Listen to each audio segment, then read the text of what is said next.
హృదయాలు నిండిపోయినాయి కనుక మరి ఈ ఆదివారము మరి అలాంటి వర్తమానాలు మీరు అనుకోవచ్చేమో వర్తమానాన్ని అయినా కూడా మరి అన్ని సమయాల్లో మనకు అలాంటి వర్తమానాలు దొరకవు కనుక మళ్ళా యథావిధిగా ఎల్బెటేల్ యొక్క వర్తమానాలు మనం వింటాము.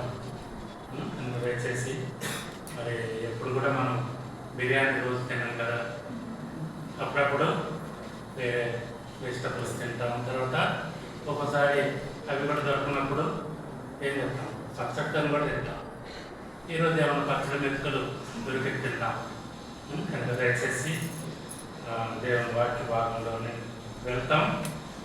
దయచేసి ఎవరు కూడా మధ్యలో వెళ్ళిపోవద్దు. మీ సెల్ ఫోన్లు ఉంటే కూడా వాటిని స్విచ్ ఆఫ్ చేయండి. ప్రభువులో పాల్గొనక ముందు దేవుని వాక్యం చదువుకుందామంటే 2 భాగాలుగా చదువుకుంటాము. ఒకటేమో ప్రభు బలం గురించి, రెండవదిగా మరి వేరే దైవ దాసులు మరి బైబిల్ గ్రంథంలో ఉన్నట్టు వాటిని మనం జ్ఞాపకం చేసుకొని మరి మనం పరీక్షించుకొని ప్రభు బలలో పాల్గొందాం. మొదటి కొరింథీయులకు రాసిన పత్రిక 11వ అధ్యాయము 28వ వచనం అందరం కలిసి చదువుకుంటాం. 1 Corinthians chapter 11 verse 28. All together please. కాబట్టి మనుషులు తను పరీక్షించుకోవాలని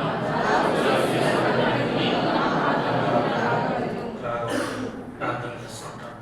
మహిమలు మా తండ్రి, నమ్మకం మా దేవ ప్రభుల తండ్రి, ఇంతవరకు కూడా దైవ తండ్రి మా ప్రభావ మమ్మల్ని మీ సన్నిధిలో ఉంచి నడిపించారు.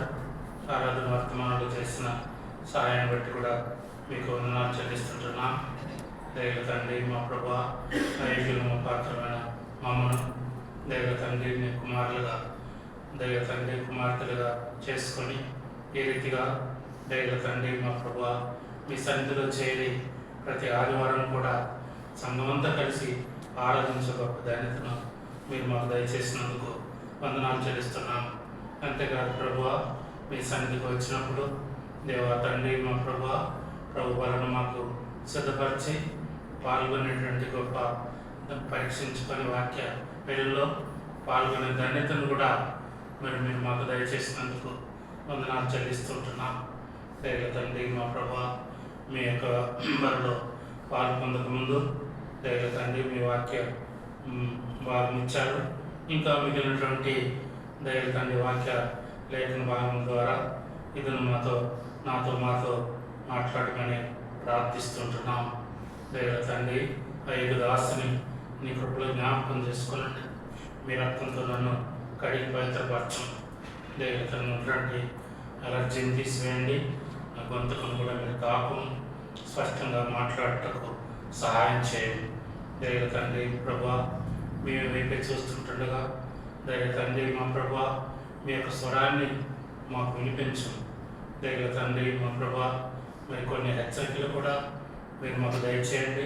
ఆ రీతిగా పరిశుద్ధమైన రీతిగా మీ బలలో పాల్పొంది మీ దీవెనలు మీ ఆశీర్వాదాలు పొందుటకు సహాయం చేయమని మా ప్రభును మా రక్షకుడినైనా యేసుక్రీస్తునామమున వేడుకొనుచున్నాము తండ్రి. ఆమేన్. మొదటి భాగంలో మనం చదువుకున్నాము. అయితే ఈ వాక్య భాగం ద్వారా మనం ప్రభువులో పాలు పొందక ముందు మనము పరీక్షించుకోవలసిన వారం అంటున్నాం. ఈ యొక్క పరీక్షించుకునేది ప్రతి వారం కూడా మనకు దేవుడు ఇచ్చేటటువంటి గొప్ప అవకాశం. వారం దినాలలో మరి కొన్నిసార్లు మనం తప్పిపోయే వారంగా ఉంటాం. మరి దేవునికి దుఃఖకరమైనటువంటి వారంగా ఉండే వారంగా ఉంటాం. కనుక మరి అందుకొరకై ప్రభువుల దగ్గరకు వచ్చినప్పుడు మరి దేవుని వాక్యం ద్వారా మనం హెచ్చరించబడి మరి పరిశుద్ధమైన రీతిగా పాలు పొందడానికి దేవుడు ఏర్పాటు చేసినటువంటిది ఇది గొప్ప పరలోక ఏర్పాటు. కనుక మనం విధేయులమై చేయించగలిగితే దేవుడు తప్పకుండా ఆశీర్వదిస్తాడు. అందుకని మనం ఏం చేయాలంట, ప్రభువుల మరి మన మధ్యలో ఉంది, చుట్టూ చేరి వచ్చాము, కనుక మనం ఏం చేసుకోవాలంటే పరీక్షించుకోవాలి. ఏంటి పరీక్షించుకోవటం అంటే మన వ్యక్తిగత జీవితాలను పరీక్షించుకోవాలి. నేను మిమ్మల్ని పరీక్షించడానికి పరీక్షించకూడదు, నేను మిమ్మల్ని పరీక్షించకూడదు, మీరు నన్ను కూడా పరీక్షించకూడదు. ఎందుకంటే వ్యక్తిగతంగా మనమే పరీక్షించుకునేటటువంటి మరి అవకాశాన్ని ప్రభు మనకు అనుగ్రహిస్తూ ఉంటున్నారు. కనుక ఈ యొక్క పరీక్షించుకునే విషయంలో ఇంకా 2-3 రెఫరెన్స్లు ఉన్నాయి. దయచేసి చూడండి, ఎవరైనా చదవగలిగి సహాయం చేస్తే చేయండి. 2 కొరింథీయులకు రాసిన పత్రిక 13వ అధ్యాయం 5వ వచనం. 2 Corinthians chapter 13 verse 5. మీరు విశ్వాసము గలవారై ఉన్నారో లేదో మిమ్మును మీరే శోధించుకుని చూచుకొనుడి, మిమ్మును మీరే పరీక్షించుకొనుడి. మీరు భ్రష్టులు కాని ఎడల యేసుక్రీస్తు మీలో ఉన్నాడని మిమ్మును గురించి మీరే ఎరుగరా. చాలు. కనుక ఇక్కడ కూడా ఈ వచనంలో కూడా పదం ఉంది కదండి, మిమ్మల్ని మీరే పరీక్షించుకొనుడి. కనుక మరి తర్వాత కూడా చూడండి, ఇంకొక వచనం కూడా కీర్తనలు 26వ అధ్యాయము 2వ వచనం. కీర్తనలు 26:2. Psalm 26:2. యెహోవా నన్ను పరిశీలించుము, నన్ను పరీక్షించుము, నా అంతరింద్రియములను నా హృదయంలో పరిశోధించుము. కనుక ఇక్కడ కూడా అదే పదం రాయబడి ఉంటా ఉంది. అంతేకాకుండా ఇక్కడ ఎక్స్ట్రా ఏం రాయబడి ఉందండి, నా అంతరింద్రియములను నా హృదయమును పరిశోధించు. హృదయాన్ని పరిశోధించుకోవాలి. కనుక మరి హృదయము మరి దేనితో మరి నింపబడుతుందో అవే మాట్లాడతాం మనం. కనుక ఇక్కడ చూసినట్టు మన హృదయంలో మరి తెలుసును మనకు మరి హృదయంలో నుండే అన్నీ కూడా బయలువెళ్తాయి. కనుక ఏమైనా దేవునికి విరోధమైనటువంటిది మరి ఉండుంటే పరీక్షించుకోమని, తర్వాత పరిశోధించమని కూడా దేవుని వాక్యము సెలవిస్తూ ఉంటుంది. అందుకొరకై ఇంకా చూడగలిగితే ప్రసంగి గ్రంథం 5వ అధ్యాయం 1వ వచనం. ప్రసంగి గ్రంథం ఎక్లెసియాస్ చాప్టర్ 5 verse 1. నీవు దేవుని మందిరమునకు వెళ్ళినప్పుడు నీ ప్రవర్తన జాగ్రత్తగా చూసుకోను. చాలు. దేవుని మందిరానికి వెళ్ళేటప్పుడు ఏం చూసుకోవాలంట, మనం ప్రవర్తన జాగ్రత్తగా చూసుకోవాలి.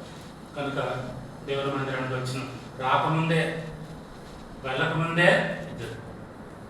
కనుక వచ్చిన తర్వాత హెచ్చరిక ఇది కాదు. దేవుని వాక్యం చాలా ముందే రాకముందే, దేవుని మందిరానికి రాకముందు మోకరించి ప్రార్థన చేసుకుంటాం. ప్రభువా నన్ను క్షమించు, నా గర్భవతులను క్షమించు, నీ రక్తంతో నన్ను కడిగి పవిత్రపరచు, ఇప్పుడు నేను మందిరానికి వెళ్తున్నా, నాకు సహాయపడని మనం ప్రార్థన చేసుకుంటాం కదండి.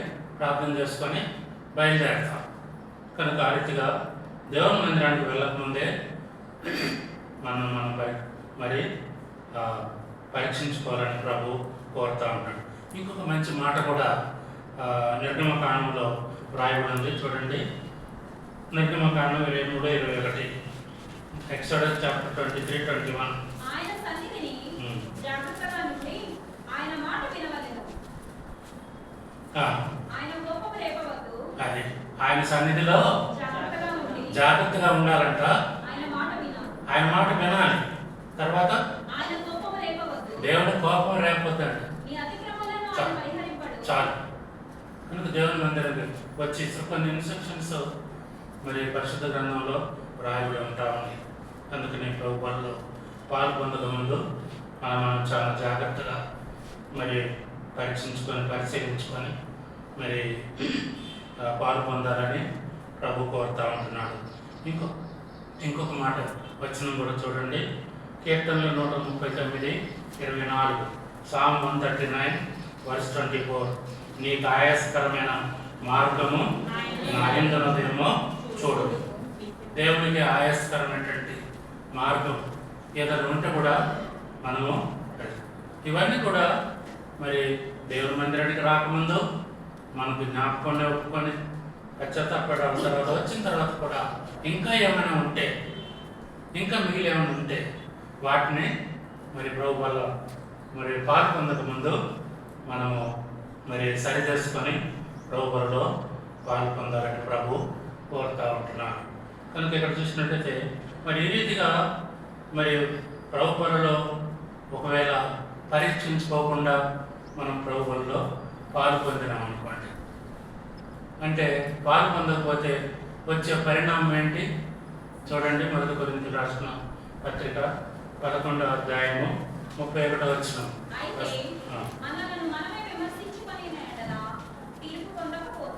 అది మనం విమర్శించుకోవాలా, లేకుంటే ఏమొస్తుందంట? దేవుని యొక్క తీర్పు వస్తుందంట. అందుకని మనం పరీక్షించుకొని పరిశుద్ధమైన రీతిగా ప్రభువులో తప్పనిసరిగా పాలు పొందాలి. అందుకని ఒకవేళ పాలు పొందితే ఆ రీతిగా పాలు పొందితే పరీక్షించుకొని వచ్చే లాభం ఏంటి? మరి ఉండాలి కదా. అక్కడ ఒక నష్టం ఉంటే దాని ఎప్పుడు లాభం కూడా ఉండాలి కదండి. అందుకని చూడండి, యోహాను రాసిన సువార్త 6వ అధ్యాయము 54వ వచనం. జాన్ 6:54.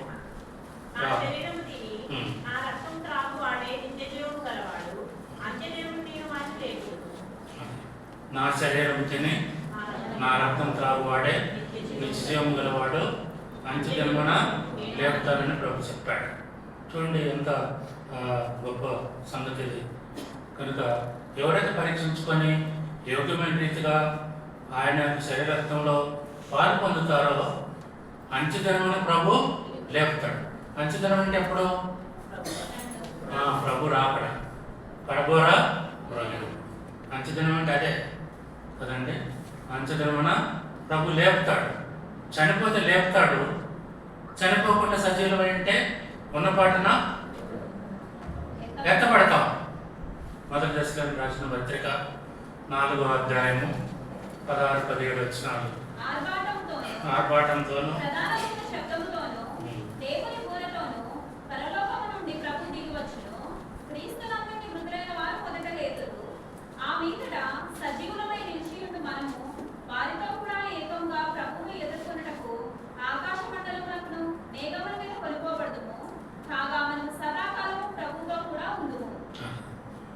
అంటే చనిపోతేనేమో లేపడతాము, బ్రతికొట్టే ఉన్నపాటున మధ్యాకాశంలోకి ఎత్తబడతాం. ఎంత లాభం కదా. నష్టం వల్ల అదే లాభం ఇదంతా కూడా. అది ఎవరికంటే ఎవరైతే మారుమనసు పొందారో, బాప్తిస్మం సాక్ష్యం ఇచ్చారో, ప్రభు వరలో తాము పరీక్షించుకొని యోగ్యమైన రీతిగా పాల్గొంటున్నాడు, అట్టి వాళ్ళకే ఇది వర్తిస్తుంది. మిగిలినటువంటి వారికి వర్తించదు. సోదర సోదరి, నీవు ఇంకా ఎవరైనా సరే నువ్వు మారుమనసు పొందకపోతే తీర్మానం చేసుకోవాలి. తీర్మానం చేసుకున్న తర్వాత బాప్తిస్మంలో సాక్ష్యం ఇవ్వాలి. కనుక ప్రభువులో రాయితీగా పాలు పొందాలని ఉదయకాలం ముందు మొట్టమొదటి భాగంగా ప్రభు మనకు సెలవిస్తుంటున్నాడు. రెండో భాగంగా ఎవరైతే కొంతమంది ఒక 2-3 చూద్దాము. ఎవరైతే మరి దేవుని విషయంలో అనాలోచనగా ఉండి మరి నెగ్లిజెన్స్గా మరి ఉంటున్నారో అట్టి వారి గురించి దేవుడే అట్టి వారిని అంట విడిచిపెడతాడంట. సహజంగా ఏంటి, మనం దేవుని దూరంగా ఉంటాం. దేవుణ్ణి కొన్నిసార్లు పరిస్థితులను బట్టి కూడా కొంతమంది విడిచిపెట్టేవారుగా కూడా ఉంటారు. అయితే మరి కొంతమందిని గురించి బైబిల్ గ్రంథంలో దేవుడే విడిచిపెట్టాడంట. వాళ్ళని దేవుడే విడిచిపెట్టాడు. ఎంత నష్టం కదా, ఎంత కదా పరిస్థితి. దేవుడు విడిచిపెడితే ఇంకేముంటుందా? ఒకవేళ మనం దేవుడి వాక్యం సరిగ్గా చదువుకోకపోయినా, మరి దేవుడి మందిరానికి రెగ్యులర్గా రాకపోయినా, లేకుంటే ప్రార్థన సరిగా చేసుకోకపోయినా కూడా మరి దేవుడు మనం అడుగుతాము, దేవుడు కనికరిస్తాడు. అయితే కొన్ని పరిస్థితులు ఉంటాయి, వాటి విషయంలో మరి దేవుడే విడిచిపెడతాడంట. దేవుడు విడిచిపెడితే ఇది మళ్ళీ ఎట్లా ఉంటుందంటే మళ్ళీ చేర్చుకుంటాడా? కష్టం. అయినా కూడా దేవుడు చేర్చుకుంటాడు. అందుకొరకు కొన్ని ఎగ్జాంపుల్స్ మనం దేవుని వాక్యాన్ని చూసుకొని ప్రభువులో వాల్పొందుతాం. దయచేసి చూడండి, న్యాయాధిపతుల గ్రంథము 16వ అధ్యాయము 20వ వచనం. Judges chapter 16 verse 20. ఆమె సంసోను ఫిలిష్తీయుని మీద పడుచున్నాననగా అతని నిద్ర మేలుకొని ఎప్పటికట్లు నేను బయలుదేరి విడజిమ్ముకుందుననుకొనెను. అయితే యెహోవా తనని ఎడబాసెనని అతనికి తెలియలేదు. తీశారంటే అందరు మన బైబిల్ తెచ్చి చూసారా? చదివేదే కాకుండా మన బైబిల్ కూడా తీయాలి. కనుక ఇక్కడ చూసినట్టయితే ఈ చివరి వచ్చిన చరణంలో ఏం రాయబడిందండి? అయితే యెహోవా తనను ఎడబాసనని అతనికి తెలియలేదు. కనుక మనం చెప్పుకున్న పదం ఉందా ఇక్కడ? దేవుడే ఎడబాస్తాడంట. ఎడబాయడం అంటే ఎడబాయటం అంటే తిరిగి మళ్ళా కలుసుకోలేకపోవటం. మ్యారేజ్ చేసేటప్పుడు మరి ఒక వాక్యం చదువుతారు, పెళ్లి కొడుకు పెళ్లి కూతురు కథ. ఏంటి? దేవుడు ఏర్పరచుకున్న వారి మనుషులు విడదీయకూడదు, ఎడబాకూడదు. సరే, ఆ రెండు పదాలు అర్థం ఒకటే. ఎడబా అంటే ఎడబాసి ఉండకూడదు. ఎప్పటిదాకా? మరణం వరకు కదండి దేవుని వాక్యం అది. కనుక ఇప్పుడు మరి ఎడబాసిన అంటే ఇక్కడ దేవుడే ఎడబాస్తే మరలా కలుసుకోవటం, దేవుని ఎద్దకు రావటం కష్టం, ఒకవేళ అసాధ్యమేమో. కానీ దేవుడికి మాత్రం అసాధ్యమైనది ఏదీ లేదు. దేవుడికి సమస్తం కూడా సాధ్యమే, ఆయన చేయగలరు. కనుక ఇక్కడ ఈ వ్యక్తి పేరు మీరే చెప్పాలి. సంసోను గురించి దేవుడు చెప్పినట్టు ఎంత విచారకరంగా ఈ మాట దేవుడే చెప్పటం. అయితే యెహోవా తననుగా సంసోనును ఎడబాసినని అతనికి తెలియలేదంట. అంటే ఏంటి? ఏం పొరపాటు జరిగింది? ఏదో జరిగి ఉండాలి కదా, తప్పకుండా ఏదో జరిగి ఉండాలి. లేకుంటే దేవుడే ఆ మాట ఎట్లా చెప్తారు కదండి? కనుక చూడండి, ఇక్కడ సంసారం గురించి కొన్ని విషయాలు మనం చూడగలిగితే న్యాయాధిపతుల గ్రంథము 13వ అధ్యాయం 23వ వచనం చూస్తే ఆయన యొక్క తల్లిదండ్రులు ఉన్నారు. వాళ్ళు చాలా భక్తిపరులు. ఎవరు? సంసోను యొక్క తల్లిదండ్రులు చాలా భక్తిపరులు. వాళ్ళ యొక్క వంశం ఏమంటే దాను వంశం అన్నమాట. ఎవరిది? ఈ సంసోను యొక్క తండ్రి మరియు వారి యొక్క వంశం దాను వంశస్థులు కదండి. తండ్రి పేరు మనోహ, తల్లి పేరు రాయలేదు. కానీ ఆ తల్లికి గురించి ఒక మాట ఉంది. ఏమనుంది చెప్పండి? గొడ్రాలని ఉంది. దాని బదులు మరి దేవుడు ఒకవేళ పేరు పెడితే ఏమో తెలియదు, కానీ మనకు తెలియదు. కనుక ఆమె గురించి తల్లిదండ్రులు భక్తిపరులు. సంసోను యొక్క తండ్రి పేరు మనోహ, తల్లి గురించి పేరు రాయలేదు, కానీ తన గొడ్రాలుగా ఉంది. ఇది సంసోను యొక్క మరి కుటుంబం గురించినటువంటిది. కనుక తాను వంశానికి చెందినటువంటి వాడు. బైబిల్ గ్రంథంలో చూస్తే ఈ దాను వంశములో ఉన్నటువంటి వారిని దేవుడు లెక్కించినప్పుడు చాలామంది ఉన్నారు. చాలామంది దాను వంశస్థులు. వాళ్ళ సంఖ్య కూడా రాయబడి ఉంది. సంఖ్యాకాండం 30వ అధ్యాయం చూడకండి, 6వ వచనంలో చూస్తే 62,700 మంది. మీరు సంఖ్యాకాండం చూస్తే అన్ని లెక్కలు ఉంటాయి. ఏ వంశము ఎన్ని వేలు ఉన్నారు, ఎంత అవన్నీ. అవి మనం కొన్నిసార్లు చదవం కదా. 2 పేజీలు ఉంటుంది అంతా వంశాలు. ఇది ఎందుకులే, ఈ వంశాలతో నాకేం పని, నా వంశం నాకు చాలులే సర్దుకుపోయి. అవి చాలామంది బైబిల్లో పేర్లు చదవాలి. కొన్ని నోరు కూడా తినడవు, పేర్లు అట్లా ఉంటాయి. అయినా కూడా మన నాలుకను తిప్పుకొని చదవాలి. సరే, చూడండి, ఇలాంటి చాలా చక్కటి వంశము, ఎంతోమంది ఎక్కువ సంఖ్యలో ఉన్నటువంటి దాను వంశీయులు, అందులో పుట్టినటువంటి వాడు. కనుక ఆమె గొడ్రాలను మనం చూసుకున్నాం కదా. అయితే దేవుడు తన దూతను పంపి ఆ యొక్క వారికి ఉన్నటువంటి ఆ యొక్క అవసరాన్ని దేవుడు తీర్చాడు. కనుక దేవుని యొక్క దూతను మనం అదంతా జ్ఞాపకం చేసుకోగానే తాను మరి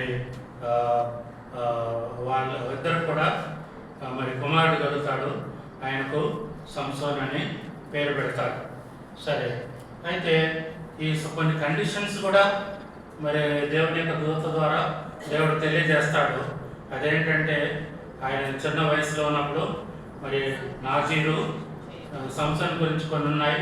13వ అధ్యాయం న్యాయాధిపతులు 7వ వచనంలో నాజీరు చేయబడినటువంటి వాడిని వ్రాయబడి ఉంటా ఉంది.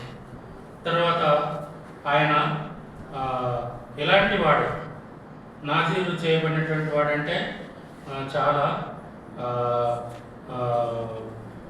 నిష్ఠాగరిష్టతో ఉండాలి. దయచేసి చూడండి, ఆ యొక్క నాజీరు అంటే నాజరు అని ఉంది ఇక్కడ. అయితే నాజీరు అన్న నాజర్ అన్న కూడా ఒకటే మీనింగ్ వస్తుంది బైబిల్లో. ఇక్కడైతే నాజర్ అని ఉంది. అయితే సంఖ్యాకాండంలో నాజీరు చేయబడినటువంటి వ్యక్తి ఎలా ఉండాలో కూడా ఆ నిబంధన కూడా ఉంది. అలాంటి నియమాలతో మరి పుట్టి పెరిగినటువంటి వాడు సంసోను. దయచేసి చదవండి, ఎవరైనా స్పష్టంగా మైక్ ఉంది ఇంకా మంచిది, అందరు వినొచ్చు. లేదు చూడండి, సంఖ్యాకాండము 6వ అధ్యాయము 1వ వచనం నుండి నాజీర్ అంటే ఏంటో దేవుడు మరి యొక్క ధర్మశాస్త్రంలో రాసించాడు. Number chapter 6 verse 1. మీరు చదవండి కొంచెం, మీ గొంతు పెద్దది. మరియు యెహోవా మోషేకు ఇలాగ సెలవిచ్చెను, నీవు ఇశ్రాయేలీయులతో ఇట్లనుము, పురుషుడే కాని స్త్రీయే కాని యెహోవాకు నాజీరవుటకు ఎవరైనను నొప్పుకొని తన్ను తాను ప్రత్యేకించుకుని ఎడల వాడు ద్రాక్షారస మద్యమును మానవలెను. ద్రాక్షారసపు చిరకనైనను మద్యపు చిరకనైనను త్రాగవలదు. ఏ ద్రాక్షారసమైనను త్రాగవలదు. పచ్చివి గాని ఎండినవి గాని ద్రాక్ష పండ్లను తినవలదు. అతడు ప్రత్యేకముగా నుండి దినములన్నయు పచ్చిక కాయలే గాని పైతోలే గాని ద్రాక్షావల్లి పుట్టినదేదియూ తినవలదు. అతడు నాజీరవుటకు నొప్పుకుని దినములన్నిటిలో మంగళకత్తి అతని తల మీద వేయవలదు. అతడు యెహోవాకు తను తాను ప్రత్యేకించుకునిన దినములు నెరవేరు వరకు అతడు ప్రతిష్ఠితుడై తన తల వెంట్రుకలను ఎరుగనీయవలెను. అతడు యెహోవాకు ప్రత్యేకముగా నుండి దినములన్నిటిలో ఏ శవమును ముట్టవలదు.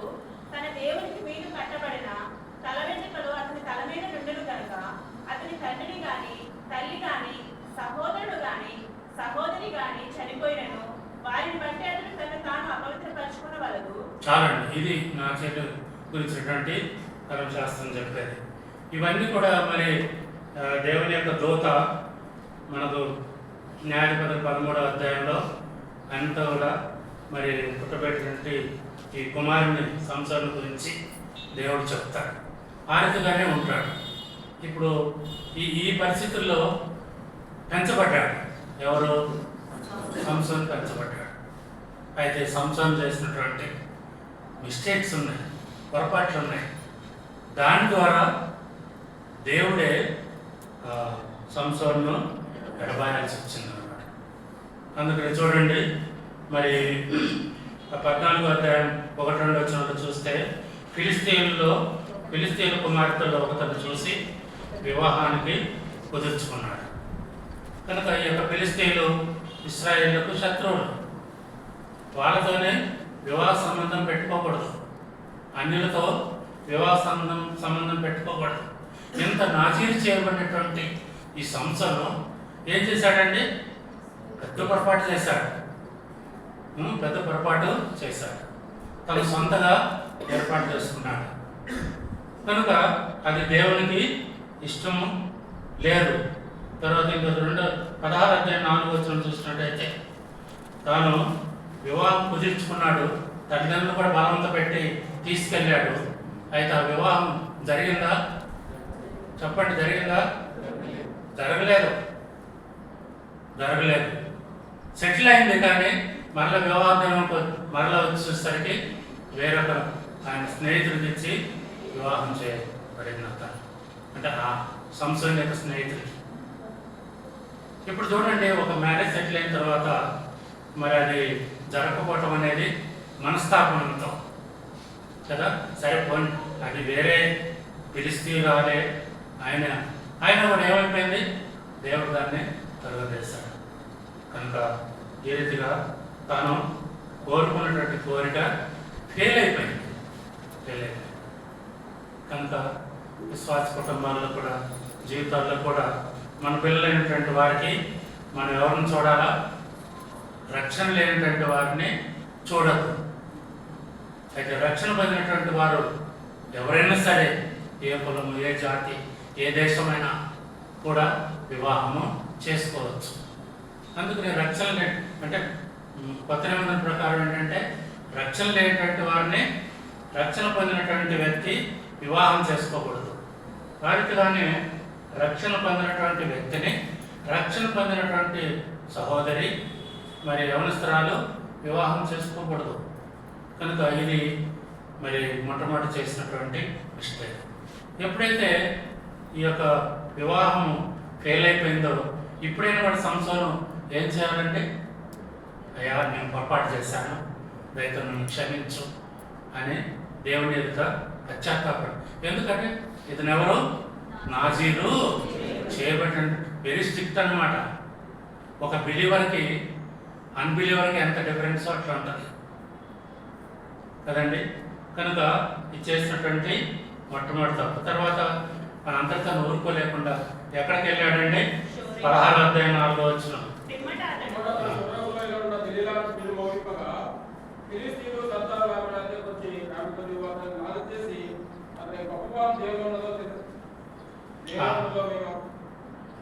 ఏం చదువుతున్నారు? సరే, ఆ వచనంలో ఏముందంటే, దెలీలా అనే స్త్రీని మోహిస్తాడు. చూడండి, ఇది చేసినటువంటి రెండో తప్పు కదండి. తర్వాత అందుకొరకు దేవుడు ఏం చేశాడండి? మనం చదువుకున్నాం కదా 16 అయితే యెహోవా తనను ఎడబాసనని అతనికి తెలియలేదు. దేవుడు ఎడబాసాడు. తర్వాత ఈ యొక్క ఇప్పుడు కళ్ళు తెరవబడ్డాయి. ఎప్పుడైతే తన వెంట్రుకలు తొలగించబడ్డాయో, తన యొక్క కన్నులు మరి పెరిగివేయబడ్డాయో, తర్వాత అప్పుడు దేవుని ప్రార్థన చేశాడు. అయ్యా నేను చేసింది పొరపాటని ఒప్పుకొని ఎంతో పశ్చాత్తాపడ్డాడు సంసోను. అందుకొరకు తన వెంట్రుకలు పెరుగుతూ వచ్చాయి. తిరిగి దేవుడు ఏం చేశాడు? బలాన్ని ఇచ్చాడు. అప్పుడు తర్వాత ఎవరైతే ఫిలిస్తీన్లు 3000 మంది ఆ యొక్క మరి వారి యొక్క దేవాలయం పైన ఉన్నారో, ఆ 2 స్తంభాలు మరి ఊపి ఆ పడిపోయిన శక్తిని దేవుడు ఇచ్చాడు. దయచేసి చూడండి, మనం చూడగలిగితే 16వ అధ్యాయము 28 వచ్చిన యెహోవా ప్రభువా, దయచేసి నన్ను జ్ఞాపకం చేసుకొనుము. దేవా, దయచేసి ఈసారి మాత్రమే నన్ను బలపరచుము. నా 2 కన్నుల నిమిత్తము ఫిలిస్తీయులను ఒకమారే దండించి పగ తీర్చుకొని నిమ్మని యెహోవాకు మొరపెట్టి, ఆ గుడికి ఆధారంగానున్న 2 మధ్య స్తంభములో ఒకదాన్ని కుడి చేతను ఒకదానిని ఎడమ చేతను పట్టుకొని, నేనును ఫిలిస్తీయులను చనిపోదుము గాక అని చెప్పి బలముతో వంగినప్పుడు గుడి ఆ సర్దారుల మీదను దానిలో ఉన్న జనులందరి మీదను పడెను. మరణకాలమున అతడు చంపిన వారి శవములు లెక్క జీవిత కాలమున అతడు చంపిన వారి లెక్క కంటే ఎక్కువ. ఇక్కడ చూసినట్టే ఎప్పుడైతే తాను సంసారం పశ్చాత్తాపడ్డాడు, దేవుడు క్షమించాడు అన్నమాట. తర్వాత ఎప్పుడే ఎడబాసాడు అని చెప్పిన దేవుడే తాను తిరిగి ఆ యొక్క పశ్చాత్తాపట్ల ద్వారా దేవుడు సమకూర్చాడు. ఏమైతే పోగొట్టుకున్నాడో చూడండి, వెంట్రుకలు పోయేది, శక్తి పోయింది, కళ్ళు కూడా లేవు. తర్వాత తిరగలు విసర్జినాడు. వాళ్ళకెంతో నింద అవమానం భరిస్తూ వచ్చాడు. చూడండి, ఎలాంటి అవమానమునకు గురవుతూ వచ్చాడు సంసోను. అయితే ఎప్పుడైతే తను తెలుసుకొని ప్రార్థన ఏమన్నాడు? ఈ ఒక్కసారి చూడండి. కనుక అలాంటి మరి ప్రార్థన చేశాడు. దేవుడు విని మరి వారందరూ కూడా చనిపోయేలాగున దేవుడు చేశాడు. అందుకని దేవుడు కనికరించి మరి ఏం చేశాడండి? ఆయన్ను తిరిగి బ్రతికించకపోయినా కూడా సంసోను యొక్క దేవుడు కూడా ఆలకించాడు. తర్వాత ఇంకా చూడగలిగితే మరి చూడండి, మరి దేవుడు మనకు కూడా కొంచెం డౌట్ వస్తుంది. మరి ఇంత చేసినా కూడా ఎందుకు ఆ మాట చెప్పినటువంటి వాడు అన్నాడంటే, మన దేవుడు క్షమించటకు సిద్ధ మనసు కలిగినటువంటి దేవుడు కనుక ఎంత నష్టాన్ని అయినా కూడా దేవుడు తప్పకుండా సమకూరుస్తాడు. ఇది సంసోను విషయంలో మనము చూస్తూ ఉంటున్నాం. అందుకొరకై మరి దేవుని వాక్యంలో చూడగలిగితే హెబ్రీయులకు రాసిన పత్రిక 11వ అధ్యాయము 32వ వచనం. ఇతడు ఏమి చెప్పుదును? గిద్యోను, బారాకు, సంసోను, యెఫ్తా, దావీదు, సమూయేలును వాటి గురించియు ప్రవక్తల గురించియు వివరించడానికి సమయం చాలు. కనుక ఏ లిస్టులో మరి చేర్చబడ్డాడండి?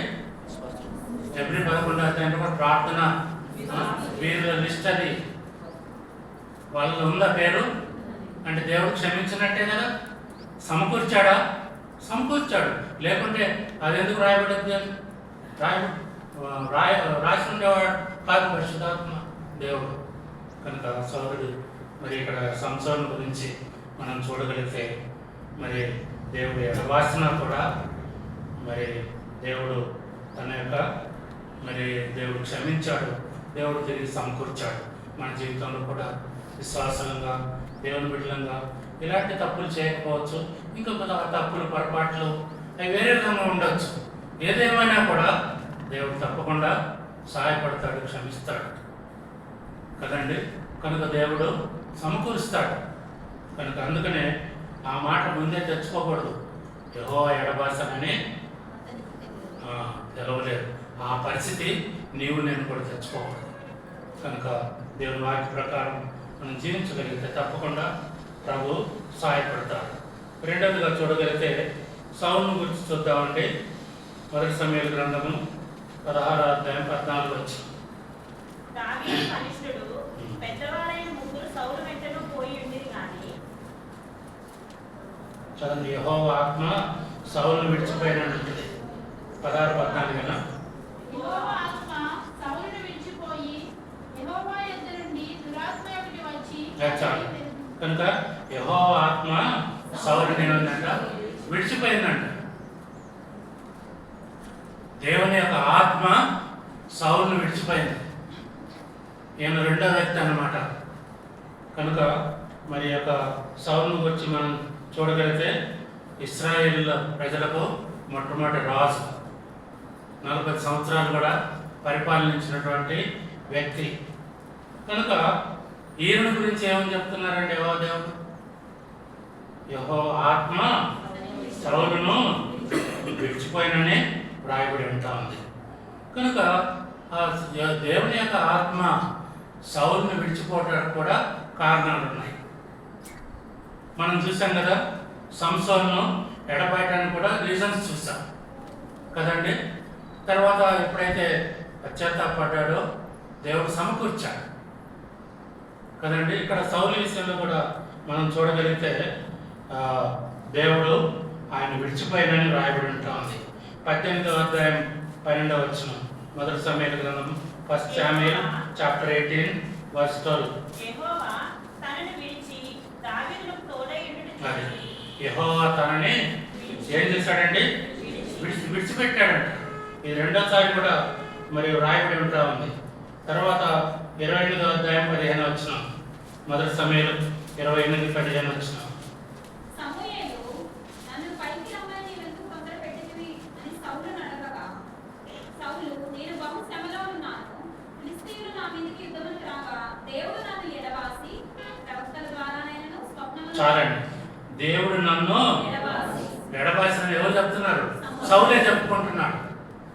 దేవుడు ఏం చేశాడంట? ఎడబాసాడంట. ఎడబాసాడు. మరి దీనికి కారణం కూడా ఉండాలి కదా. ఎందుకు ఎడబాసాడో రీజన్స్ కూడా ఉండాలి కదండి. ఏదైనా పొరపాటు చేస్తే దానికి రీజన్స్ కూడా ఉండాలి. కనుక మనం చూడగలిగితే ఇదే 1 సమూయేలు గ్రంథము 13వ అధ్యాయం నుండి 28వ అధ్యాయం వరకు చూస్తే సౌలు ఎందుకు ఇలాంటి సౌలు పరిస్థితులు కలిగి ఉన్నాడో సౌలు చేసినటువంటి పొరపాట్లు ఏంటో రాయబడి ఉంటా ఉన్నాయి. చూడండి, సౌలు చేసినటువంటి ఆ యొక్క మిస్టేక్స్ గురించి నేను కొన్ని చెప్తాను, దయచేసి జ్ఞాపకం పెట్టుకోనండి. ఎందుకు సౌలు విషయంలో దేవుడు ఆ రీతిగా చెప్పాడు? సౌలు చేసిన మరి ఏం చేశారు? మొదటి సమీర గ్రంథం 10 నేను మీరు చూడకండి, నేను రెఫరెన్స్ చదువుతాను, ఎందుకంటే మనకు సమయం లేదు కాబట్టి. మొదటి సమీర గ్రంథము 13వ అధ్యాయము 8 నుంచి 13 చూస్తే సౌలు ఏం చేశాడండి? ఆయన సమయాలు అర్పించాల్సిన దహన బలి సౌలే అర్పించాడు. ఇది మొట్టమొదటి. కనుక రెండవ చూసినట్టయితే 15వ అధ్యాయము 3-9 వచనాలు చూసినట్టయితే మరి ఫిలిస్తీన్లను అమలేకులను చంపి రమ్మని పశువులను అన్నింటిని కూడా చంపమంటే సౌలు ఏం చేశాడు? క్రొవ్వైన పశువుల్లో బ్రతికించాడు. ఇది రెండో పొరపాటు సౌలు చేస్తుంది. మూడవది చూసినట్టయితే 18వ అధ్యాయం 9వ వచనంలో సౌలు దావీదు మీద విషపు చూపు నిలిపాడు. అంత విజయాన్ని గొలియాతు ద్వారా ఇచ్చినప్పుడు అల్లుడిని ఎంత ప్రేమ చూసుకోవాలి? చూశాడా? లేదు. ఏం చూశాడు? దావీదు మీద విషపు చూపు. ప్రేమించాల్సింది పోయి విషపు చూపు చూశాడు. అంతేకాకుండా ఇంకేం చేశాడు? 19వ అధ్యాయం 10వ వచనంలో ఈటను విసిరాడు. 2-3 సార్లు కూడా ఈటను విసిరాడు. అది దేవుడు మరి దావీదును తప్పించాడు. తర్వాత 5వదిగా చూడగలిగితే 22వ అధ్యాయం 18వ వచనంలో చూడగలిగితే యెహోవా యాజకులైన 85 మందిని చంపించాడు. ఎవరు? సౌలు. తర్వాత 6వదిగా చూడగలిగితే సౌలు ఏం చేశాడండి? దావీదు భార్య అయిన మీకాలును వేరే అతనికి ఇచ్చి పెళ్లి చేశాడు కదా. ఇది 6వ తప్పు. తర్వాత 7వది ఏంటంటే 22వ అధ్యాయం 3 నుంచి 8 వరకు మనం చూడగలిగితే ఏం చేశాడు? సౌలు కర్ణపిశాచము గల స్త్రీ వద్దకు విచారించడానికి వెళ్ళాడు. యుద్ధానికి వెళ్ళాలి. ఎక్కడికి వెళ్ళాడు? దేవుని వద్దకు వెళ్ళకుండా కర్ణపిశాచం వెళ్ళినటువంటి స్త్రీ వద్దకు వెళ్ళాడు. కనుక ఈ కర్ణపిశాచం దగ్గరకు ఈ సౌలు బెన్యామీను గోత్రికుడేనా కదండి, ఎంతో ప్రాముఖ్యమైనటువంటి గోత్రంలో పుట్టినటువంటి వాడు. అందుకనుక దేవుడు ఆయన రాజుగా చేశాడు, అంతగా హెచ్చించాడు. అంతేకాకుండా 40 సంవత్సరాలు కూడా పరిపాలించేటువంటి ధన్యతను కూడా ఇచ్చాడు. అది ఇవన్నీ మర్చిపోయి ఇలాంటి పొరపాట్లు తాను చేస్తూ వచ్చాడు. అందుకని కర్ణపిశాచం దగ్గర విచారించడానికి మరి వెళ్ళాడు. అది మనం లేవియాకాండం 20వ అధ్యాయంలో చూస్తే ఆ విషయం కర్ణపిశాచం దగ్గరకు దేవుని యొక్క ప్రజలు, దేవుని యొక్క బిడ్డలు విచారించడం వెళ్ళకూడదని వ్రాయబడి ఉంటా ఉంది. అందుకొరకై దేవుడు ఆ యొక్క భయంకరమైనటువంటి మరణానికి దేవుడు అప్పగించాడు. సౌలు రికవర్ కాలే, సౌలు ఇది కాలే. అందుకనే మనం చూసిన 31వ అధ్యాయం 2 నుంచి 4 చూస్తే సౌలు చాలా విచారకరమైనటువంటి మరణాన్ని. అందుకని కొన్నిసార్లు దేవుడు ఇచ్చినటువంటి అవకాశాలను సద్వినియోగం చేసుకోవాలి. దేవుడు హెచ్చరించినప్పుడు లోపడాలి. దేవుడు ఏదైనా చెప్పినప్పుడు మరి అది చేయాలి దేవుని బిడ్డలు. లేకపోతే ఇలాంటి మరి పరిస్థితులే సంభవిస్తూ ఉంటున్నది. అందుకని ఆ యొక్క మరి ఎన్నో మరి సౌలు చేసినటువంటి పొరపాట్లు, అందుకొరకై దేవుడు ఏం చేశాడంటే ఆయన్ను తొలగించాడు. కనుక ఇలాంటి పరిస్థితి నేను ఆ జీవితంలో హెచ్చరిక ఏంటంటే, దేవుడు తన వాక్యం ద్వారా మన సొంతంగా చదివేటప్పుడు మాట్లాడినా, మన కుటుంబ ప్రార్థనలో దేవుడు మనతో మాట్లాడినా, సంఘంగా కూడి రీతిగా దేవుని వాక్యము మనం వినేటప్పుడు దేవుడు మనతో మాట్లాడినా ఏం చేసుకోవాలా? సరి చేసుకోవాలి. సౌల్లో ఎన్ని చూసాం? 7 చూసాం. కనుక అవన్నీ లేకపోదు. 1-2 ఉంటాయా? మనలో ఉంటాయా? ఉండవా? 4 ఉంటాయి, 2-3 కాదు, ఎక్కువే ఉంటాయి. కనుక కొన్నిసార్లు అలాంటి పరిస్థితుల్లో ఇది నేను చేయకూడదు, ఈ పని చేయకూడదు, నేను ఎట్లా ఉండకూడదు దేవుని మందిరంలో అనే విషయాలు ఒక విశ్వాసి తను తాను ఏం చేయాలో దేవుడు మాట్లాడినప్పుడు విధేయత చూపించాలి. విధేయత చూపించకపోతే దేవుడు యాక్సెప్ట్ చేయడం అన్నమాట. సౌలు విషయంలో దేవుడు చాలా కఠిన హృదయాన్ని కలిగి ఉంటున్నాడు. మూడో వ్యక్తిని సొలొమోను గురించి చూస్తాం. దయచేసి చూడండి, మొదటి రాజుల గ్రంథము 11వ అధ్యాయం 10వ వచనంలో సొలొమోను హృదయము దేవుని యొద్ద నుండి తొలగిపోయాను అని రాయబడింది. మొదటి రాజుల గ్రంథం 11:10లో ఏంటంటే సొలొమోను హృదయము అతని యొద్ద నుండి అంటే దేవుని యొద్ద నుండి తొలగిపోయింది. కనుక ఇది కూడా చాలా విచారకరమైనటువంటి పరిస్థితి. కనుక సొలొమోను ఎవరండి? దావీదు యొక్క కుమారుడు. అంతేకాకుండా మరి తాను దావీదు బహుగా ప్రేమించినటువంటి బెత్షెబ వలన కలిగినటువంటి కుమారుడు సొలొమోను. అందుకని దేవుడు తనను ఎన్నుకున్నాడు. మరి తర్వాత దేవుని మందిరాన్ని కట్టడానికి కూడా సొలొమోనుకు అనుమతించాడు. అయితే ఇంకా ఎంతగా భక్తి కలిగి దేవుని యందు భయభక్తులు కలిగి మరి ఉండాలి సొలొమోను. ఏంటి సొలొమోను చేసినటువంటి పొరపాటు? చూడండి, మనం దేవుని వాక్యంలో చూడగలిగితే దయచేసి చూడండి. మొదటి రాజు 11వ అధ్యాయము 1-3. First Kings chapter 11, 1-3. మోయాబీయులు, ఎదోమీయులు, అమ్మోనీయులు, సీదోనీయులు, హిత్తీయులు అను జనులు నీ హృదయములను తమ దేవతల తట్టు త్రిప్పుదురు గనుక వారితో సహవాసము చేయకూడదనియు వారిని మీతో సహవాసము చేయనీయకూడదనియు యెహోవా ఇశ్రాయేలుకు సెలవిచ్చి ఉన్నాడు. అయితే రాజైన సొలొమోను ఫరే కుమార్తెను కాక ఆ జనులు ఇక్కడ చూసినట్టయితే ఏం చేశాడండి? ఆ విగ్రహ దేవతలను పూజిస్తూ వచ్చాడు. 4-8 వరకు చదవండి. 4-8. సొలొమోను వృద్ధుడైనప్పుడు అతని భార్యలు అతని హృదయమును ఇతర దేవతల తట్టు తిప్పగా అతని తండ్రి అయిన దావీదు హృదయము వలె అతని హృదయము దేవుడైన యెహోవా ఎడల యథార్థము కాకపోయెను. సొలొమోను అష్టారోతును, సీదోనీయుల దేవతను, మిల్కోము అను అమ్మోనీయుల హేయమైన దేవతను అనుసరించి నడిచెను. ఈ ప్రకారము సొలొమోను యెహోవా దృష్టికి చెడు నడత నడిచి తన తండ్రి అయిన దావీదు అనుసరించినట్లు యథార్థ హృదయముతో యెహోవాను అనుసరింపలేదు. ఇది సొలొమోను చేసినటువంటి పొరపాటు కదండి. ఏం చేశాడండి? దేవుని విగ్రహారాధకుడు అయిపోయాడు కదండి. ఇంకంతేకాకుండా మరి ఈ రీతి కావడానికి కారణం కూడా ఇంకొకటి ఉంది.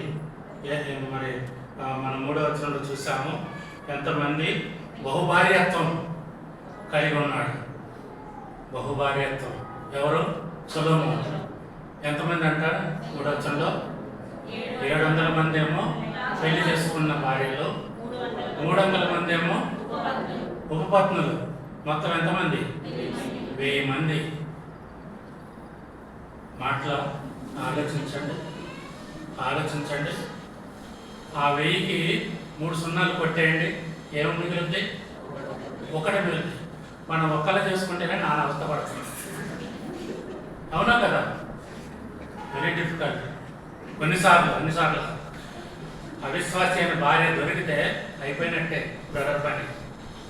ఒకవేళ అవిశ్వాసి అయిన భర్త దొరికితే సిస్టర్ పని అయిపోయినట్టే, సోదరి. కనుక ఈ సొలొమోను చేసినటువంటి బ్లండర్ మిస్టేక్ ఏంటంటే బహుభార్యత్వం కదండి. ఎందుకు మరి పాత నిబంధనలో దేవుడు అనుమతించాడు, కానీ క్రొత్త నిబంధనలో ఆ రీతిగా లేదు కదండి. ఒక భార్యతోనే సంసారం చేయాలా? ఒకవేళ భార్య చనిపోతే ఇంకొకరిని వివాహం చేసుకోవచ్చు, దాని పర్మిషన్ ఉంది. కానీ ఇద్దరు కలిగి ఉండకూడదు. అందుకని గవర్నమెంట్ కూడా, ఏపీ గవర్నమెంట్, తెలంగాణ గవర్నమెంట్ కూడా రూల్ పెట్టారు. 2 భార్యలు ఉంటే ఉద్యోగం తీసేస్తారు, ఒక్కళ్ళే ఉండాలి. ఏమో అవునా కదా? ఏమో R&B చెప్పండి, ఈజ్ ఇట్ కరెక్ట్? కనుక లోకస్తులు ఎట్లంటే నూతన నిబంధన ప్రకారము కనుక మనం విమర్శించాలి. కనుక పరిశుద్ధంగా పవిత్రంగా జీవించేందుకు అవకాశం ఉంటుంది. కనుక ఈ ఈ వీళ్ళు ఏం చేశారు? వాళ్ళు అన్యులు కాబట్టి సొలొమోను విగ్రహారాధకులు, అందుకు చివరిగా పతనమైపోయాడు. దేవుడు చూశాడు. మరి అయితే సొలొమోను బహుశా చనిపోయే ముందు ఏమని ప్రార్థన చేశాడో మనకు తెలియదు, కానీ సొలొమోను యాక్చువల్గా శిక్షించాలి. కానీ ఆ సమయంలో ఆయన రాజ్యం ఉంది, కానీ దాన్ని కానీ దేవుడు తొలగించలే. ఆయన కుమారుడు ఏంటంటే పీరియడ్లో ఆ రాజ్యం తొలగింపబడింది. దయచేసి చూడండి ఎట్లా రికవర్ అయ్యాడో చూడండి. దేవుడు మరి ఒకవేళ ఏం చేశాడో మనకు అదే కనబట్టలేదు, కానీ మొదటి రాజులు 11వ అధ్యాయం 11 నుంచి చదవండి. సెలవిచ్చినదేమనగా, నేను నీతో చేసిన నా నిబంధనను కట్టడలను నీవు ఆచరించకపోవుట నేను కనుగొనుచున్నాను కనుక ఈ రాజ్యము నీకుండా నిత్యముగా తీసివేసి నీ దాసునికి ఇచ్చెదను. అయినను నీ తండ్రి అయిన దావీదు నిమిత్తము నీ దినములందు నేను అలాగున చేయగా నీ కుమారుని చేతిలో నుండి దాన్ని తీసివేసేదను. రాజ్యమంతయు తీసివేయను. నా దాసుడైన దావీదు నిమిత్తమును నేను కోరుకున్న యెరూషలేము నిమిత్తమును ఒక గోత్రము నీ కుమారునికి ఇచ్చెదను. యెహోవా ఎదోమీయుడైన చాలా కనుక తండ్రి అయిన దావీదుని బట్టి కొంత కనికరం చూపించాడు. అసలైతే రాజ్యం అంతా కూడా ఊడిపోవాల్సింది, కానీ దేవుడు తొలగించలేదు. బహుశా ఒకళ్ళ సొలొమోను మరి ఎడల దేవుడు కనికరించాడు. సొలొమోను మరి చివరిలో దశలు చనిపోయే ముందు ఏం చేశాడు అది బైబిల్ రాయబడలేదు, కానీ ఇక్కడ మాత్రం కొంత కనికరం రికవరీ మనకు కనబడుతూ ఉంది. సంసోను విషయంలో దావీదుని బట్టి కనికరించాడు. కొన్నిసార్లు తల్లిదండ్రులు విశ్వాసులైతే తల్లిదండ్రులను బట్టి పిల్లల్ని దేవుడు కనికరిస్తాడు. వాళ్ళ ప్రార్థనలు బట్టి వాళ్ళ చదువులో సహాయపడతాడు. విశ్వాసులైన తల్లిదండ్రులను బట్టి వాళ్ళ పని ఉద్యోగ విషయంలో మరి అన్ని విషయాల్లో కూడా వాళ్ళు ఎప్పుడు పిల్లల కొరకు ప్రార్థన చేస్తారు కాబట్టి దేవుడు కనికరిస్తాడు. కనుక ఏదో ఒక దినాన మరి దేవుడు తప్పకుండా విశ్వాసుల పిల్లలని అయితే విడిచిపెట్టడు. అంటే అట్లనే విశ్వాసుల పిల్లలందరూ తల్లిదండ్రులైన పిల్లలందరి పిల్లలు రక్షణ పొందిన వాళ్ళ అంటే లేదు, కనబడదు. మీరు చూడండి, మీకు తెలిసిన లేరు కనుక ఉండదు. అయినప్పుడు కూడా దేవుడు కొంత మెర్సి దయను వారి మీద కనపరుస్తాడు. కనుక పిల్లలు కూడా తల్లిదండ్రులకు లోబడి దేవునికి భయపడి దేవునికి లోబడి జీవిస్తారో దేవుడు వారిని తల్లిదండ్రుల యొక్క భక్తిని బట్టి దేవుడు సహాయపడతాడు. దావీదుని బట్టి సొలొమోను ఎన్ని పొరపాట్లు చేసినా కూడా కనికరించాడా లేదా? కనికరించాడు. 40 ఏళ్ళు పరిపాలన చేశాడు. 40 ఏళ్ళు దేవుడు సొలొమోనుకు అనుమతించాడు. దేవుడు కనికరమే కదా అది. కనుక ఇక్కడ చూడగలిగితే మరి సంసోను విషయంలో దేవుడు ఏం చెప్పాడంటే, సంసోను హృదయము దేవుని యొద్ద నుండి తొలగిపోయింది. అయినా కూడా దేవుడు ప్రేమ దేవుడు రికవర్ చేశాడు, తిరిగి అనుగ్రహించాడు. చివరిగా మనం చూడగలిగితే ఇప్పుడు ముగ్గురు గురించి చూసాం. ఎవరి గురించి చూసామండి? మొట్టమొదట సంసార్ గురించి చూసాము, దేవుడు సహాయపడ్డారు. సౌలు గురించి చూసాము. మూడవదిగా సంసోను గురించి కూడా మనం చూసాము. సొలొమోను గురించి. ఇక మిగిలిపోయింది ఎవరు? ఇశ్రాయేల్ ప్రజలు. మనమే అంటే మన ఇశ్రాయేల్ కాదు, యేసు రక్తం చేత కడబట్టు ద్వారా అబ్రాహాము యొక్క సంతానం చేర్చబడ్డారు. ఇప్పుడు ఇశ్రాయేల్ గురించి చూద్దాం. ఇప్పుడు వ్యక్తిగతంగా ఒకళ్ళొక్కళ్ళ గురించి చూసాం కదండి, చూసాం. ఇప్పుడు ఎవరిని గురించి? ఇశ్రాయేల్ ప్రజల గురించి దేవుని యొక్క తలంపును చూద్దాం. దయచేసి చూడండి, మొదటి సమూయేలు గ్రంథము 4వ అధ్యాయము 21-22 వచనాలు. First Samuel chapter 4 21 and 22. దేవుని మందసము పట్టబడినదని సంగతిని తన మామయు పెనిమిటియు చనిపోయిన సంగతిని తెలుసుకొని ప్రభావము ఇశ్రాయేలీయుల నుండి పోయినని చెప్పి తన బిడ్డకు ఈకాబోము అని పేరు పెట్టెను. ఇక్కడ చూసినట్టయితే ఒక మాట ఎవరి గురించి రాయబడిందండి? ప్రభావము ఇశ్రాయేలు నుండి చెరపట్టబడిపోయాను. ఇశ్రాయేల్ అంటే దేవుని యొక్క ప్రజలు. దేవుని యొక్క ప్రజల నుండి ఏమైపోయిందంట? ప్రభావం వెళ్ళిపోయింది. ఎవరిని బట్టి తెలుసా అండి?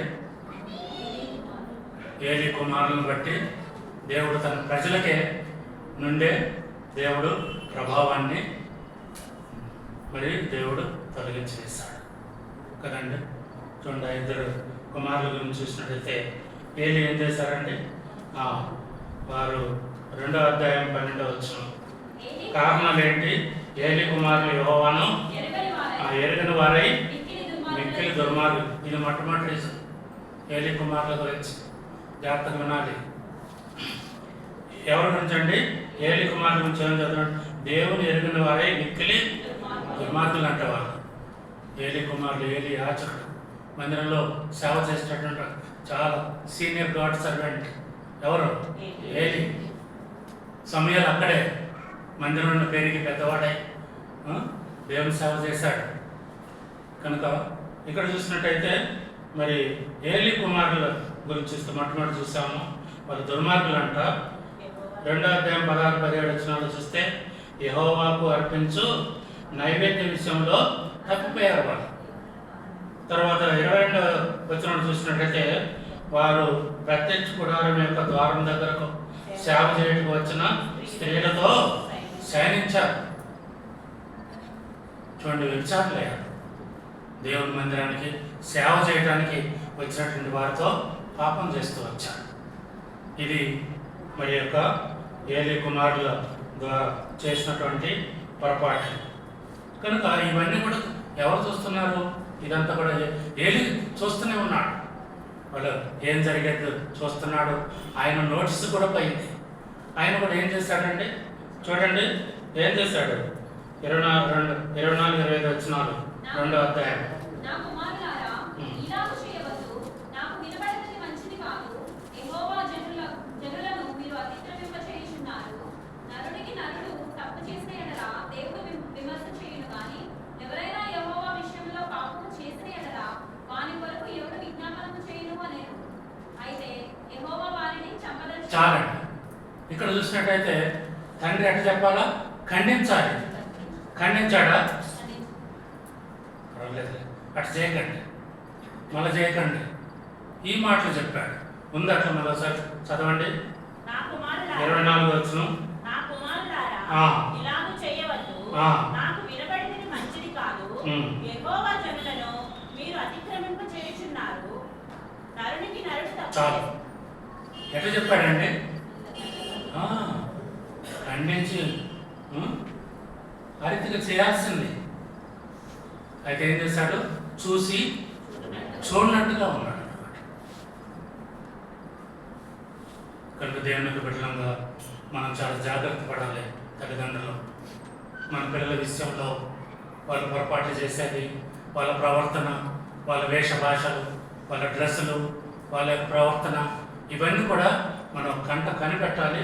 చాలా స్ట్రిక్ట్గా వాళ్ళ విషయమై విశ్వాసమైన తల్లిదండ్రులు ఉండాలి. తల్లి కానీ తండ్రి కానీ కప్పిపెట్టే మాటలు కానీ ఒకవేళ కొన్నిసార్లు ఏం జరుగుతుందండి? ఎవరి నుంచి మీ పిల్లలు చేస్తున్నారంటే ఒప్పుకుంటారా? పొరపాటున సేవకుడే అన్నాడు అనుకోండి, అయిపోయింది సేవకుడి పని. కనుక అది ఆ రీతిగా పేరెంట్స్ మనం చాలా జాగ్రత్తగా వహించాలి. మన పిల్లల విషయమై దేవుడు వాక్యం ఏం చెప్తుందండి? కీర్తన 102:3 వచనం. పిల్లలు యెహోవాను గ్రహించు స్వాస్థ్యము, తర్వాత ఇంకోటి బహుమానం, గర్భఫలము ఆయన ఇచ్చే బహుమానం కదండి. అలాంటి వారిని దేవుడిస్తే ఏం చేయాలా? వాళ్ళు పొరపాటు చేసినప్పుడు ఏం చేస్తున్నారు? ఇప్పుడు తల్లిదండ్రులు సర్దుకుపోతున్నారు. ఏదైనా అంటే మాత్రం ఊరుకోరు. కనుక మనం నేర్చుకోవాలి ఈ విషయంలో. అందుకనే ఏలీ ఏం చేశాడంటే తల్లిదండ్రులు గట్టిగా గద్దించాలి. ఇటు చేయకండి, అటు చేయకండి. ఏదో పైన మేకప్ చేశాడు, పూసాడు, అంతే. కానీ దేవుడు దాన్ని యాక్సెప్ట్ చేయలేదు. ఏం చేశాడు? వాళ్ళని బట్టి ఇశ్రాయేల్లో ఏమైందంట? దేవుని యొక్క ప్రభావము ఇశ్రాయేల్ నుండి ఎవరి ద్వారా తెప్పించాడు ఈ మాట? ఏలి కోడల ద్వారా తెప్పించాడు. ఎవరి ద్వారా అండి? కోడలు చెప్పి కదా. కనుక దేవుడు తప్పినప్పుడు ఎవరు ఒకరి ద్వారా చెప్పిస్తాడు కదండి. కనుక సరి చేసుకోకపోతే ఎంతో నష్టాన్ని పొందేటటువంటి వారిగా ఉంటారు. కనుక ఇక్కడ చూసినట్టయితే మరి ఇంకా ఏలి ఎంతో తను కూడా పొరపాటు చేస్తూ వచ్చాడు. అందుకనే దేవుడి చూడగ 4:11 చూస్తే దేవుని యొక్క మనస్సు పట్టబడింది. ఏలి యొక్క 2 కుమారులు ఓఫని ఫినెహాసులు హతమైతారు, చనిపోతాడు యుద్ధంలో. తర్వాత ఈ వార్త వింటాడు, ఏలి కూడా చనిపోతాడు. ఏలికి ఎలాంటి మరణం చూడండి. ఆయన అవన్నీ కూడా ఆయన పిల్లల విషయమై అజాగ్రత్తగా ఉన్నందుకు ఏలి కూడా శిక్షణ అనుభవించాల్సి వచ్చింది. 4వ అధ్యాయం 1 సమయాలు 18 వచ్చిన దేవుని మనస్సున్న మాట అతడు పలుకగానే ఏలి ద్వారము దగ్గర ఉన్న పీఠము మీద నుండి వెనుకకు పడి మెడ విరిగి చనిపోయాడు. ఎంత భయంకరమైనటువంటి మరణం దేవుడు అనుభవించాడు. సోదర సోదరి, దేవుని యొక్క బిడ్డలంగా మనం ఈ విషయంలో నేర్చుకోవాలి. మన పిల్లల విషయం మస్ట్ బి వెరీ కేర్ఫుల్ కదా. కనుక మరి ఏ విషయాల్లో తెలుస్తూనే ఉంటుంది వాళ్ళ ప్రవర్తన బట్టి. సరి చేసుకోలేకపోతే మరి ఎంతో నష్టాన్ని ఆత్మీయంగా శారీరకంగా కూడా ఎంతో నష్టాన్ని పొందేటటువంటి వారంలో ఉంటాం. కనుక సోదర సహోదరి, నీవు నేను కూడా ప్రభువుల్లో పాలు పొందకముందు మరి ఏ విషయాలు తప్పిపోయామో మనం మరి జ్ఞాపకం చేసుకొని పశ్చాత్తాపడి ఆయన రక్తం చేత కడుగుబడి ప్రభువులో పాలు పొందగలిగితే ప్రభు తప్పకుండా క్షమిస్తాడు కదండి. సంసోను క్షమించాడా దేవుడు? క్షమించాడు. ప్రార్థన వీళ్ళ పట్టికలో రాసించాడు. కనుక సౌలును గురించి దేవుడు కఠిన హృదయం కలిగి ఉన్నాడు. తర్వాత సొలొమోను విషయం కూడా కొంత కనికరాన్ని దేవుడు చూపిస్తూ వచ్చాడు. కనుక ఇశ్రాయేలు కూడా తప్పిపోయినప్పుడు దేవుడు కూడా తిరిగి సమకూర్చాడు కదండి. 3 విషయాల్లో దేవుడు కనికరించాడు ఇశ్రాయేలు. ఐగుప్తులో కట్టినట్టు ఎందుకు పిల్లలు వదిలిపెడతారు మీరు అంటారు? ఎవరు బాబు మాట్లాడుతుంది మరి. నేను చెప్పేది కూడా కట్ అయిపోతుంది. అదే నాకు జ్ఞాపక శక్తి ఉండదు ఎక్కువ. సరే, ఇక్కడ చూసినట్టయితే మరి దేవుడు విశ్వాసుల విషయంలో మనం మరి జాగ్రత్తగా ఉండాలని ప్రభు కోరుతాము. ఒకవేళ ఆర్థికంగా ఉండకపోతే ఏదో ఒక దినాన ప్రభు వస్తాడు. అప్పుడు మనం ఎంత విన్నవించుకున్నా ఏం చెప్పినా కూడా ప్రభు అయితే వినడు. వింటాడా? వినడు. ఏమైనా ఆధారం ఉందా అంటే ఉంది. చూడండి, మత్తయి రాసిన సువార్త 25వ అధ్యాయము 11-12 చదవండి. Matthew gospel 25:11-12. అంత తలుపు వేయబడెను. ఆ తరువాత తక్కిన కన్యకలు వచ్చి, అయ్యా అయ్యా మాకు తలుపు తీయమని అడగగా అతడు మిమ్మల్ని ఎరగనని మీతో నిశ్చయంగా చెప్పుచున్నానని. ఆ దినమైనను కనుక ఆ బుజ్జిలేవ కన్యకలు ఏం చేశారంటే తలుపు తట్టారు. అయ్యా అయ్యా అంటే ఏమన్నాడు ప్రభు? మీరెవరో. కనుక మన విషయంలో కూడా తప్పిపోయి పశ్చాత్తాపడకపోతే, ప్రభువుల్లో సమీపించినప్పుడు మనం క్రమపరచుకోకపోతే, ఒప్పుకోకపోతే మన పొరపాట్లు, మన విషయంలో కూడా దేవుడు ఒకనొక దినాన మీరెవరో నేను ఎరగనని చెప్తాను. ఇంకొక వాక్యం కూడా ఉంది, దయచేసి చూడండి. మత్తయి రాసిన సువార్త 5వ అధ్యాయము 21వ వచనం. Matthew gospel chapter 5:21. నరహత్య చేయవద్దు, నరహత్య చేయవాడు విమర్శకు లోనని పూర్వీకులతో చెప్పబడిన మాట మీరు విన్నారు కదా. ప్రభా అని నన్ను పిలిచేవాడు. 22వ వచనం. మత్తయి సువార్త 5. ప్రభువా అని నన్ను పిలిచు ప్రతి వాడును. ఎన్నో వచనం అది? క్షమించండి, 5 కాదు, 7వ వచనం 21. ప్రభువా ప్రభువా అని నన్ను పిలుచు ప్రతివాడును పరలోక రాజ్యంలో ప్రవేశింపడు గాని పరలోకమందున నా తండ్రి చిత్త ప్రకారం చేయువాడే ప్రవేశించును. ఎవరు ప్రవేశిస్తారంటే ఆయన చిత్త ప్రకారం చేస్తారు. కనుక మనం మరి పరీక్షించుకుందాం, ప్రభు చిత్త ప్రకారం చేస్తున్నామా లేదా. లేకుంటే మనం చూసుకున్నటువంటి వారి విషయంలో మనం చూస్తూ వచ్చాము, ఒకవేళ మన విషయంలో కూడా దేవుడు ఆ రీతిగా చెప్తున్నాడంటే మరి ఎంతో విచారకరం. కనుక మనం సరి చేసుకొని ప్రభు బలలో పాలు పొందవలసినటువంటి వారం ఉంటున్నాం.